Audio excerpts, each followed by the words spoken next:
Well, Joe,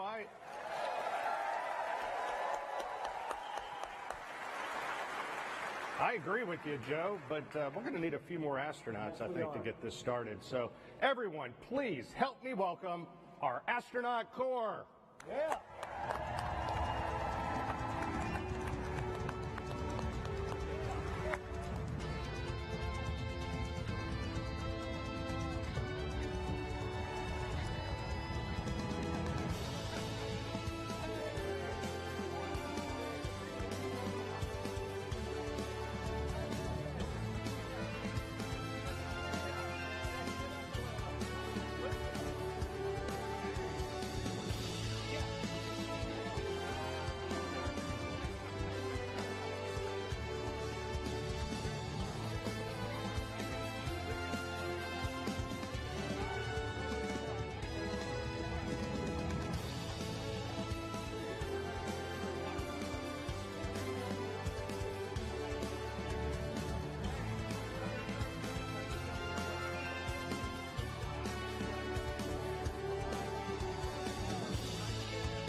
Look at that sea of blue. Let's give them another round of applause. Yeah.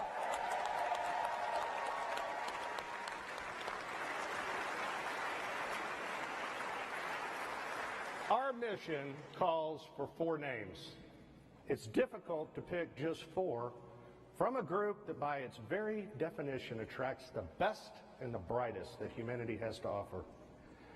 The astronaut corps, our entire astronaut corps, will be the forerunners as humanity looks to find its place among the stars. So that while we may be recognizing 4 individuals today, I want to thank the entire astronaut corps for their dedication and sacrifice as we ask them to strap into our current and future spacecraft, take those next steps to do the things that are hard so that others might follow behind them.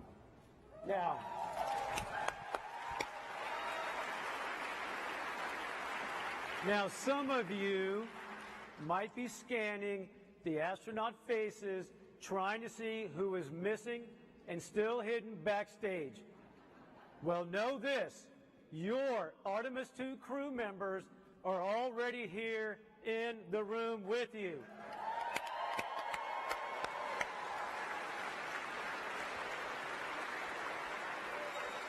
But because I love you all, I'm going to give you one hint.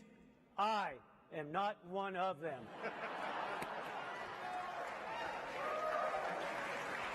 Don't be so happy about that. With Artemis I, we set out to prove that the hardware was ready, that SLS was prepared to launch our astronauts skyward, that Orion was equipped to carry them to the moon and back safely again. Artemis I was a resounding success, and Artemis II will leverage that by putting humans in the loop, executing operations in the critical path, leading to new footprints on the lunar surface.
This flight will be challenging, but we face that challenge with the confidence that the people working beside us are up to the task.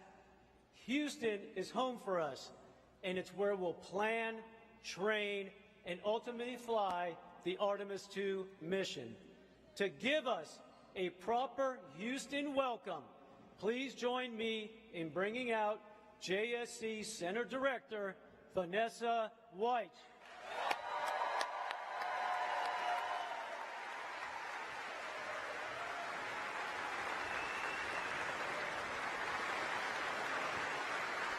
Thank you, Joe. Good morning. I'd like to welcome everyone here today to Ellington Field. NASA's Johnson Space Center is home of America's Astronaut Corps, mission operations, and foundational human spaceflight programs. This past December, we witnessed history as the Orion capsule journeyed on a 1.4 million mile journey around the moon and back. And the excitement continues as we prepare for Artemis II for the first time with crew. We've made many giant leaps in the past 60 years, fulfilling President Kennedy's goal of landing a person on the moon. And today, we stand on the shoulders of giants as we reach farther into the stars and push forward to the moon once again and on to Mars. These individuals of Artemis II crew will be the first humans to fly to the vicinity of the moon in more than 50 years. Yes.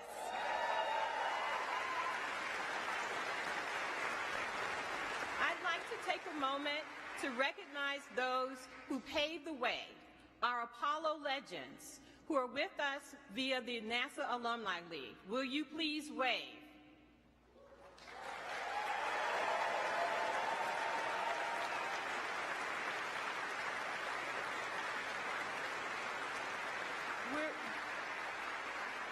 We are also honored to be joined by some special guests. Please help me welcome NASA leadership, Administrator Bill Nelson, Deputy Administrator Pam Melroy, Associate Administrator Bob Cabana, and many of our NASA leaders who are from headquarters and all across our agency.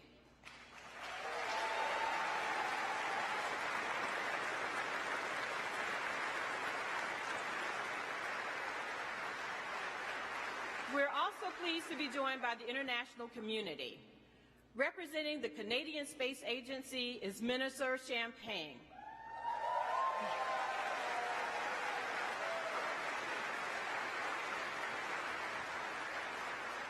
Through our international partnerships under Artemis, we're building a global alliance that explores deep space for the benefit of all.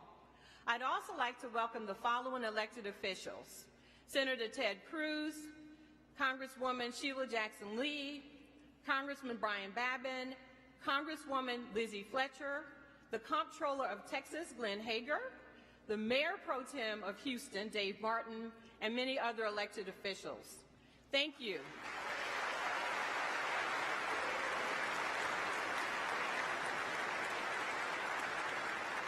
We're very appreciative of your continued support. Last but certainly not least, I'd like to give a shout out to the NASA workforce and all of those across the agency who came together to make this a very exciting moment and this moment in history happen. So thank you to our workforce.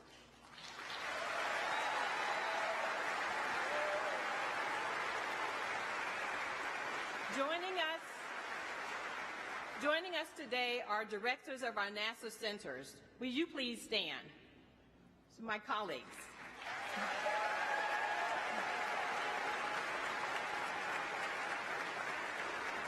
This mission represents the culmination of years of hard work and dedication by NASA and its partners. This is an exciting time for those working on the International Space Station, commercial crew, commercial LEO destinations, as we continue using those platforms and conduct deep space exploration with the Orion, Gateway, Human Landing System, and EVA programs. Together, our team of civil servants and contractors are enabling the success of the Artemis program. And this is only the beginning. For the students with us today from Houston and Clear Creek Independent School Districts and those watching, you are the future explorers, the future scientists, engineers, inventors, and mathematicians of the Artemis generation.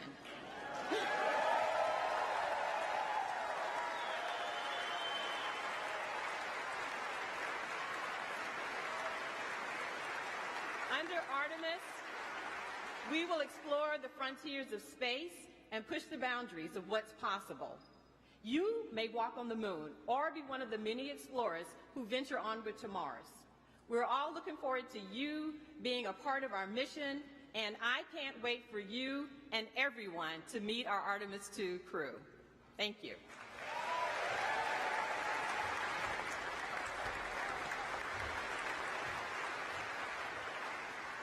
The Artemis program is guided by decades of experience from sending humans to outer space.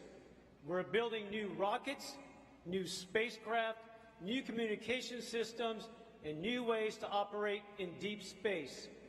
But it isn't the technology that is changing. We've also learned that in order to go farther, we have to go together. Please join me in welcoming Minister Francois-Philippe Champagne. He's with us here from Canada, one of our steadfast partners in human spaceflight, ready to send one of their own to the moon. Thank you very much. Well, thank you, Joe, and good morning, everyone. Bonjour tout le monde. C'est un grand privilège d'être ici pour représenter le Canada. What an honor to be here today to represent Canada on this historic day. In his recent visit to Ottawa, President Biden said this: Canada and the U.S. can do big things because we do them together. And indeed,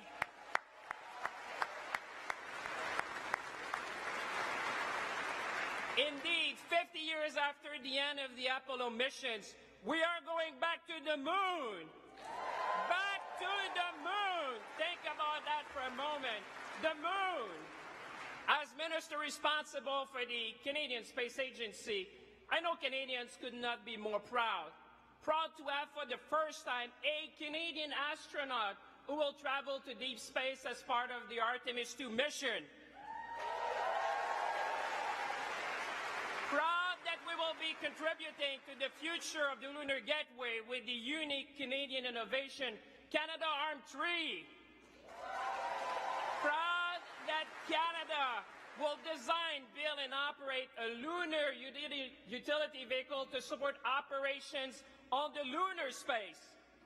And proud of the 60-year plus of collaboration between NASA and the Canadian Space Agency, a partnership which is fueled by bold initiatives and scientific excellence. And most importantly, Canadians could not be more proud to share this moment with our American partners and friends which are here today in Houston.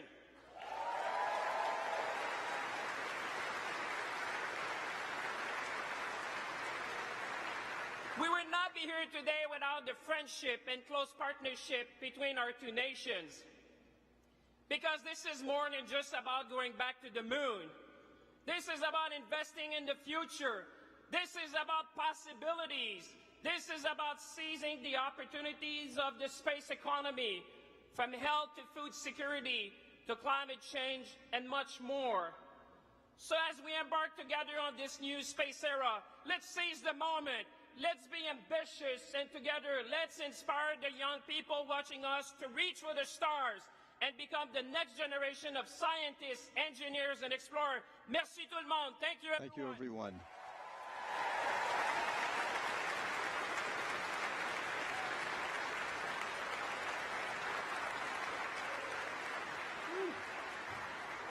He pumped me up. That was nice. Next up is a group of people who need little introduction. Our agency leaders who know firsthand what it takes to fly in space. Please join me in welcoming NASA Administrator Bill Nelson, Deputy Administrator Pam Melroy, and Associate Administrator Bob Cabana.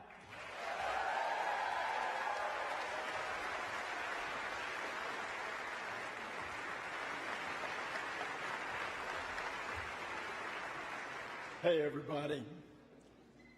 Members of the NASA family and the Canadian Space Agency, my colleagues, my former colleagues, members of Congress, members of the Artemis generation, we are going.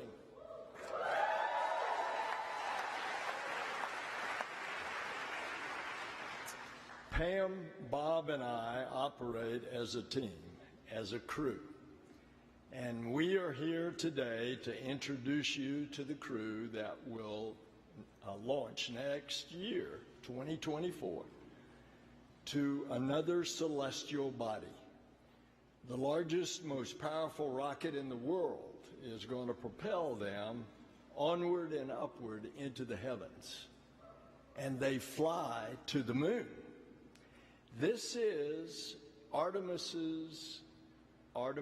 II mission. It's a mission that is significant in many ways. It's a demonstration of our ability to push the boundaries of human achievement. It's a testament to the unwavering passion of the team that will make it possible. And it's a message to the world. We choose to go back to the moon and then on to Mars, and we're going to do it together. Because in the 21st century, NASA explores the cosmos with international partners. We will unlock new knowledge and understanding. We've always dreamed about what more is ahead. Why? Because it's in our DNA. It's part of us. It's who we are as adventurers, as explorers, as frontiers people. And throughout history, humankind has gazed up at this celestial body, the moon, with wonder. And the space program propelled the moon to the forefront of culture and consciousness. It galvanized a historic effort that we are now the stewards of. The moon is a symbol of our can-do spirit. And over the course of the Artemis missions, the first woman and the first person of color will take giant leaps on the lunar surface. It's been more than a half century since astronauts journeyed to the moon. Well, folks, that's about to change. The mission to the moon will launch 4 pioneers, but it will carry more than astronauts. Artemis II will carry the hopes of millions of people around the world. It will carry the aspirations of the NASA family who glance up at the moon every night, knowing their efforts will return us to the moon. And it will carry the dreams of students who burn the midnight oil in libraries and laboratories, preparing one day to support an Artemis mission. And it'll carry the inspiration of the children who imagine themselves soaring in the skies. We will show what is possible when we dare to reach distant cosmic shores. The crew was selected by the Director of Flight Operations, Norm Knight, and the Chief Astronaut, Joe Acaba, and under the supervision of the Johnson Space Center Director, Vanessa Weiss. Will you all please join us up here?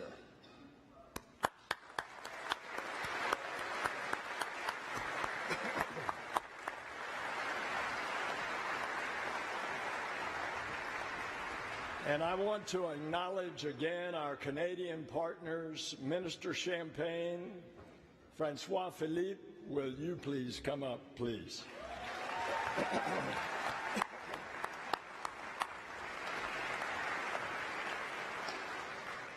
The Artemis II crew represents thousands of people working tirelessly to bring us to the stars.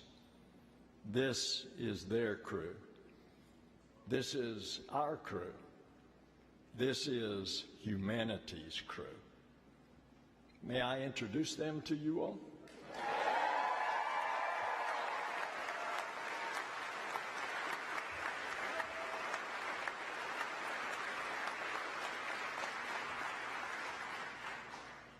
She's an engineer who got her start at Goddard and is no stranger to breaking records, logging the longest continuous space flight ever by a woman, your mission specialist, Christina Hammett-Koch.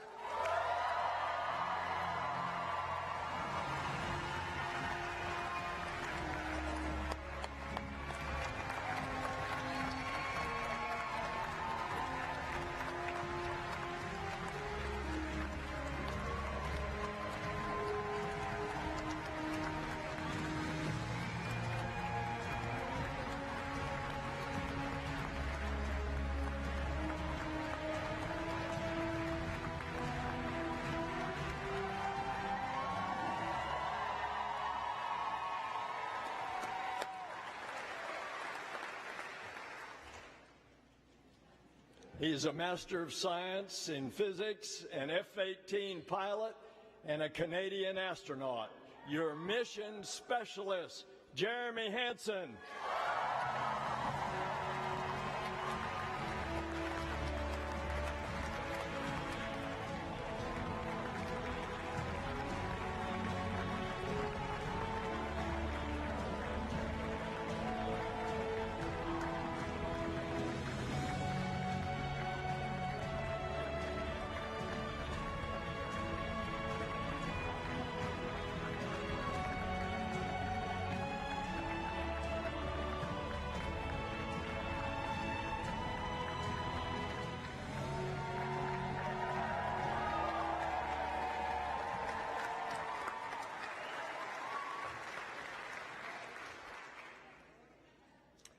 He's a naval aviator and test pilot that's flown over 40 different aircraft, most recently the first operational commercial crew mission.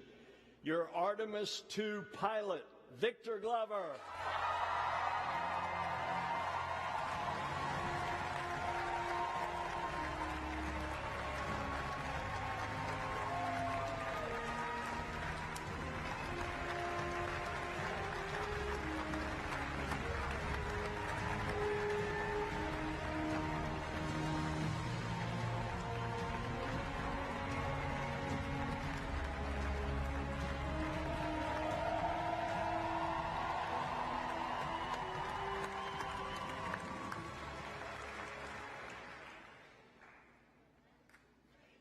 He's a decorated naval aviator, test pilot, and leader of the highest character.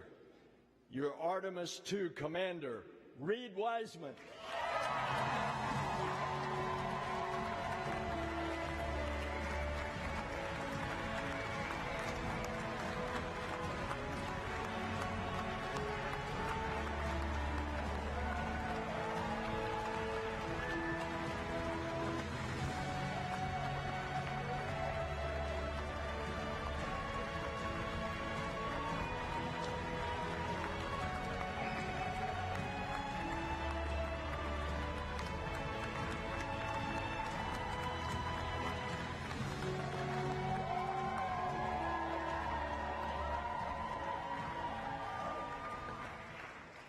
Ladies and gentlemen, your Artemis II crew.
All right, thank you, Administrator Nelson. And the hard part's over now, right? Yes, sir. All right, good. Well, Reed, Victor, Christina, and Jeremy, I am so proud to have you four standing here in this moment. You are the right crew for this mission. You are the future of Artemis, and it looks bright with you at the controls. As head of flight operations, I have the privilege of getting to know each and every astronaut. The best part of my job, is that I'm surrounded by people who inspire, who give hope to those that might follow in their footsteps. Christina, with a work ethic and willingness to lend a hand that only someone who spent their summers working on a farm growing up can have, your relentless drive is unmatched. You have already made your mark in the remote corners of our planet. You have already been in the history books as a record-setting astronaut. You're a trailblazer and a role model for every generation to come. You've already been advocating and uplifting children in your community, and I know that you are just getting started. And as the only professional engineer in the crew,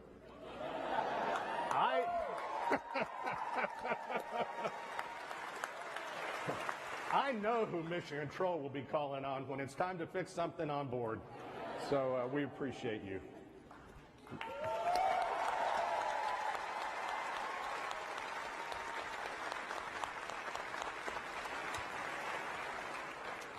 Victor, you wanted to be 100 different things when you grew up, but I can say I'm truly thankful you ended up as a Navy pilot and an astronaut.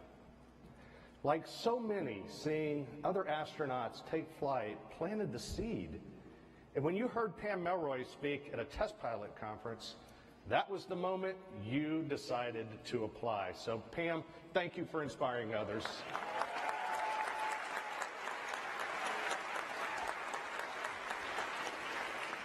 Victor, you were the first person in your family to graduate from college. And you always talk about how much of the love and support of those around you made your dreams possible. I can honestly say I have never met anyone as determined as you are to spread that same love and support until everyone who passes into your orbit is better for it. You overcame every obstacle that came your way.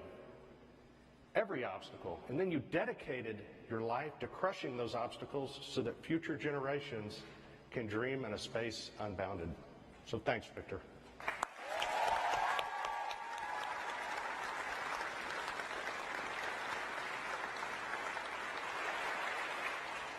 And finally, Reed, an explorer from the beginning. The forest of your youth might be smaller than the frontier that you're heading for now, but this was always you. It's what you were meant to be. You said for a time you wanted to be a train engineer, but I don't think trains go quite as fast as you need them to, so I wish the Reed of your youth, the ones that, that you're dealing with bullies, dealing with the uncertainties of growing up, could meet you now. Meet the Reed who took his first jet for a spin and knew he was meant to soar across the skies. The Reed who found a home and family in the Navy and here at NASA. The Reed who led our astronauts into a new era of space exploration. And the Reed who will lead Artemis II from the Earth to the Moon and safely back home again.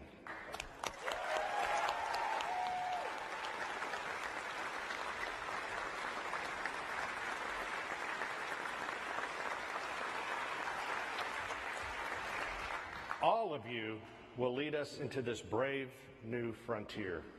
You are the Artemis generation. We are the Artemis generation.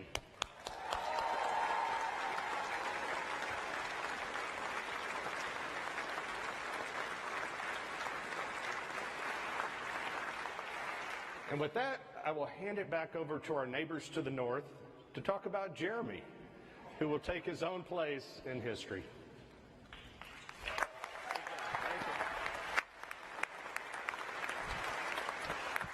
Well, Jeremy, I'm not going to talk about your early life or your lovely family.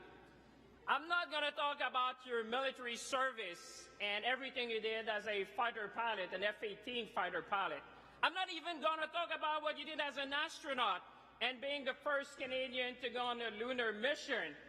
I'm going to talk about your humanity and share with the world a story when I was with you at the Kennedy Space Center and I saw the power of the blue suit where we had hundreds of people storming to Jeremy. But Jeremy did one thing. He talked to each and every one. You took the time to talk to all the school children who were there, the Artemis generation, and they are here today and watching us. You took the time to inspire them. You took the time to thank all the teachers who are there to support our kids and teach them STEM skills that will bring them in exploration and being the future astronauts. You took the time to talk to each and every family that were coming from around the world and across North America. What I want to celebrate to you is your humanity.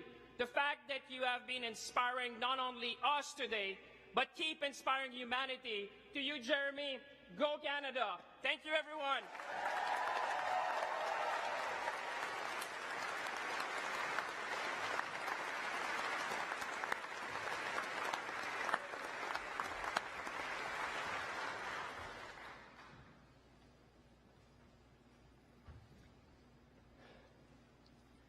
So here we have it. Reed, Victor, Christina, and Jeremy. Each of these adventurers has their own story. But together, they represent our creed, e pluribus unum, out of many, one. This is the power of space. This is the power of our space program. It unites people. It brings them together. It brings parties together to explore, to discover, to dream. Together we will usher in a new era of exploration for a new generation of star sailors and dreamers, the Artemis generation. Together we are going to the moon, to Mars, and beyond.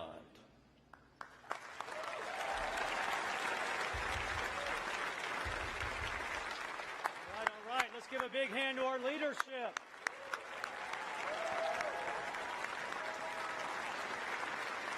All right, you've heard from us, so now it's time to hear from your crew. I'm going to clear the stage, and I'm going to turn things over to our Artemis II commander, Reed Wiseman.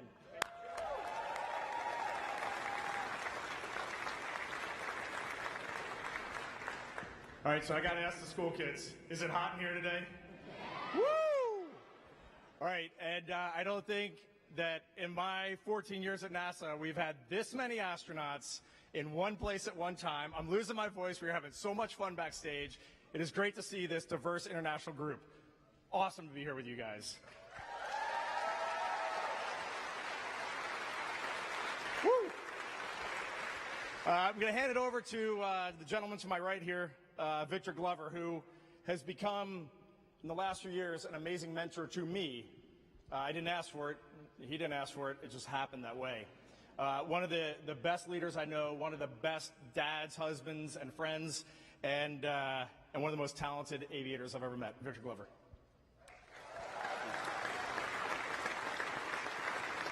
Thanks, Reed.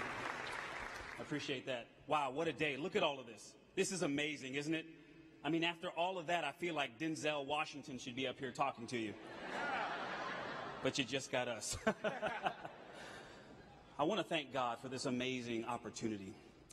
And I think I speak for all of us. I want to thank our families for the amazing support. It is your love and support that has made this journey possible. Please give them a round of applause.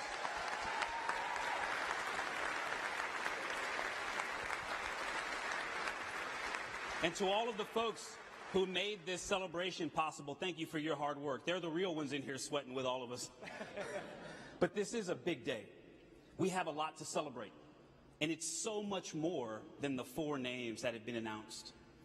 We need to celebrate this moment in human history. Because Artemis II is more than a mission to the moon and back.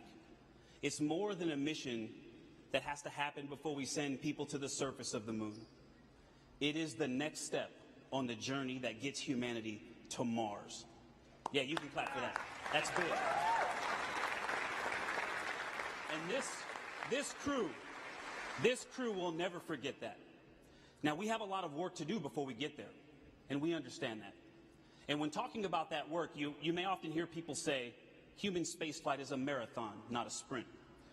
But we have watched the people that work so hard to make our mission possible, and I can tell you, it is a series of sprints. That's called a relay race. Human spaceflight is like a relay race, and that baton has been passed generation to generation, and from crew member to crew member. From the Gemini, Mercury, Gemini, Apollo, Soyuz, Skylab, Mir, the Shuttle, International Space Station, commercial crew, and now the Artemis missions. And we understand our role in that. And when we have the privilege of having that baton, we're going to do our best to run a good race to make you proud. I pray that God will bless this mission, but I also pray that we can continue to serve as a source of inspiration for cooperation and peace, not just between nations, but in our own nation. Thank you, and God bless us all.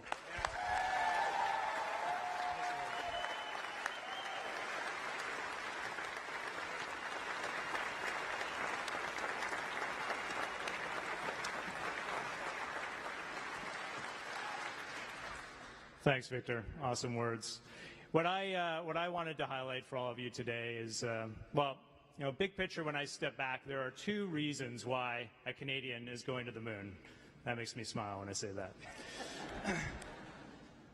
The first one is American leadership. It is not lost on any of us that the United States could choose to go back to the moon by themselves. But America has made a very deliberate choice over decades to curate a global team. And that, in my definition, is true leadership. A body, an entity that seeks out others who can contribute, allows them to rise up, lifts them up to make their contributions to bring their genius. That is American leadership. And as a Canadian, I am very proud to reflect that back to you, and I am grateful. All of Canada is grateful for that global mindset and that leadership. So thank you.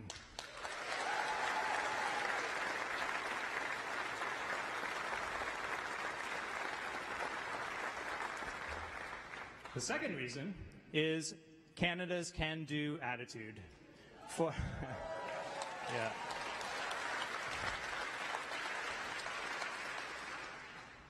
decades now, literally thousands upon thousands of Canadians have risen to that challenge to bring real value to the international partnership with respect to space exploration, to bring real solutions. Our scientists, our engineers, the Canadian Space Agency, the Canadian Armed Forces, across government, all of our leadership working together under a vision to take step by step, and all of those have added up to this moment where a Canadian is going to the moon with our international partnership, and it is glorious.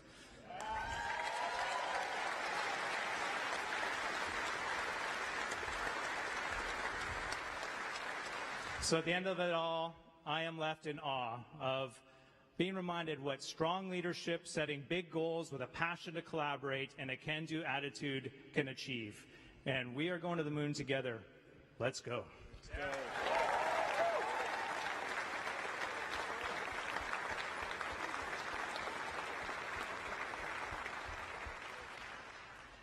Thank you, Victor. Thank you, Jeremy. Thank you, Reed. It is an honor to be here. I also want to thank our families, the Trailblazers, our colleagues, and our leadership. My fellow astronauts know that one of the questions we get all the time is, are you excited? And I can tell you, when I think about this mission that's a relay race with international partners, it's also so awesome in and of itself. We are going to launch from Kennedy Space Center through the work of the Exploration Ground Systems team. we're going to hear the words, "Go for launch," on top of the most powerful rocket NASA's ever made, the Space Launch System. And we're going to ride that rocket for 8 minutes into Earth orbit. We're not going to go to the moon right away. We're going to stay in an amazing high orbit, reaching a peak of tens of thousands of miles while we test out all the systems on Orion and even see how it maneuvers in space. And then, if everything looks good, we're heading to the moon.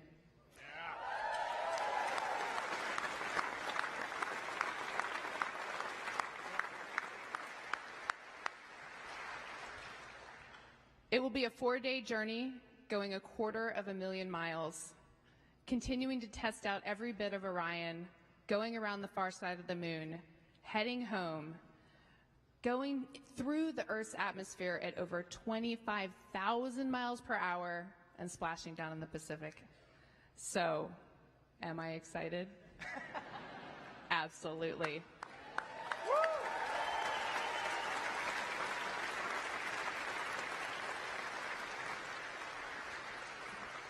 But my real question is, are you excited?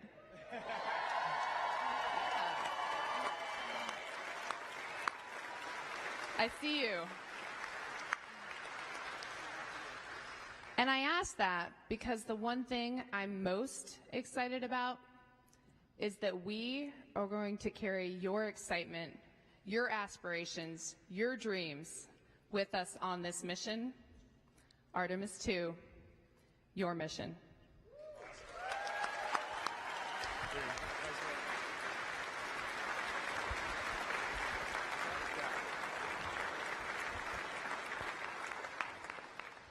I think I'm in pretty good hands. Victor, Jeremy, Christina, thank you guys for those words. Absolutely awesome. We're just going to close. The crew would not close without just saying thank you. That is thank you to the NASA workforce. Thank you to our industry partners. Thank you to the Canadian Space Agency, everyone in Europe that's working for this. We got people in Airbus working our European service module. This is a global effort, Artemis II, and it's only going to get larger with Artemis III and beyond as we get private spaceflight involved. SpaceX is building our lander for Artemis III. So to the NASA workforce, to our program managers, our center directors that are here, the amazing political support that we feel right now to bring our country together, to bring our entire world together to go explore, to get to Mars and beyond. We say a huge thank you. To the astronauts that are over here, a huge thank you. You are our friends, you are our families, you're our colleagues, and I do want to highlight right now, there are 7 folks on the International Space Station. Where's Joel? On Joel's International Space Station, orbiting our planet right now, 3 cosmonauts, 3 Americans, and an Emirati from the United Arab Emirates.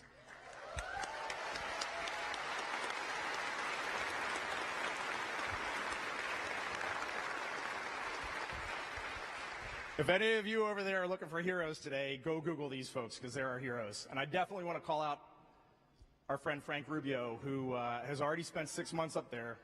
And Frank is going to spend another 6 months due to an issue with this spacecraft. So he'll be up in space for over an entire year. All right, that man is a hero, for sure.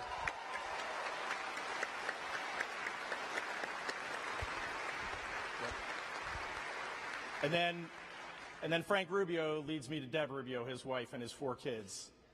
That family, those are heroes. They are putting it out there, and they are getting the job done, and it is amazing. And she still gives us eggs fresh from her chickens at her farm whenever we go over there. I mean, it's totally awesome. The Rubio family is an amazing family. And that brings the 4 of us to our families who are in the audience with us. This is going to be a relay race unlike any you've ever run, and we are so happy to have you with us. Thank you.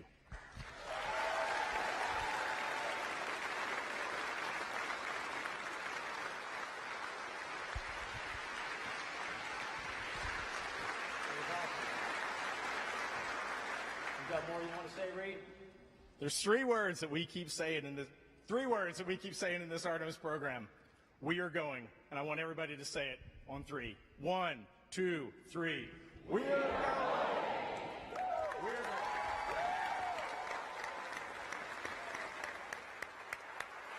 That was awesome. I got to say, you guys choked me up a little bit, so I appreciate that. I want to thank you all for sharing in this moment today.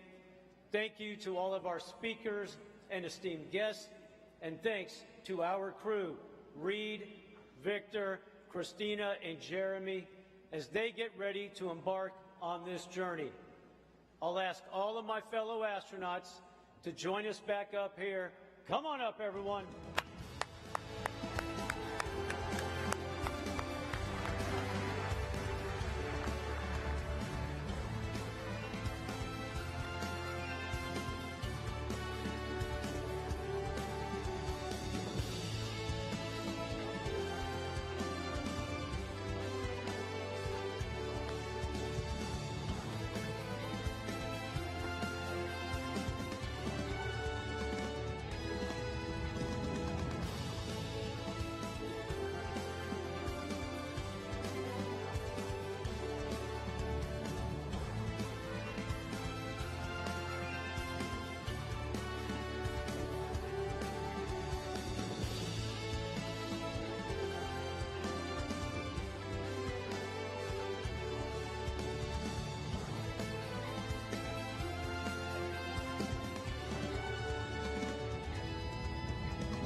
I love this office, and as you can see, we love each other.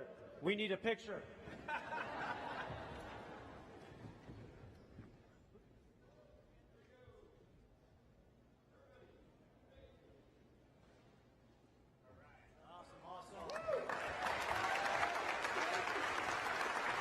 One of our colleagues in space right now, Steve Bowen, likes to say human spaceflight is the ultimate team sport.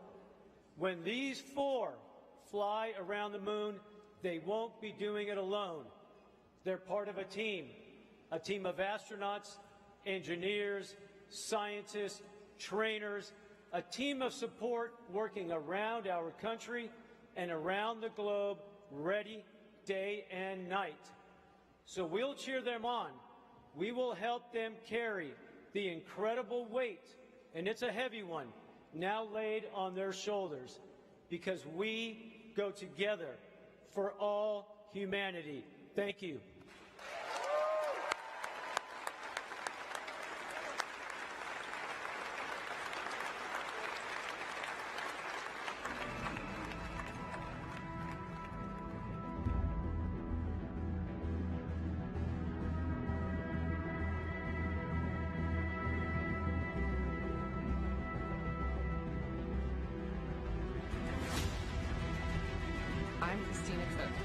mission specialist. I'm Jeremy Hansen. I'm a mission specialist. I'm Victor Glover. I'm the pilot. I'm Reed Wiseman. I'm the commander for the Artemis II mission to the moon. To the moon. To the moon. To the moon.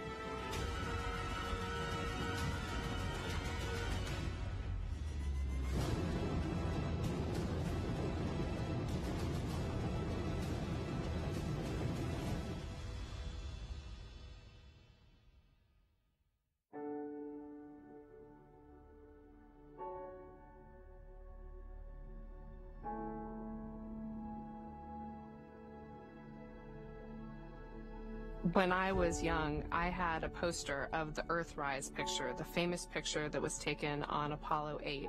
And the fact that it was a human behind the lens that made that picture so profound and changed how we all thought of our own home was so amazing to me. The moon is not just a symbol of thinking about our place in the universe. It's not just a symbol of exploration. It's actually a beacon for science. It's a beacon for understanding where we came from. You know, pushing ourselves to explore is just core to who we are. It's a part of being a human. That's our nature. We go out there and we explore to learn about where we are, why we are, understanding the big questions about our place in the universe.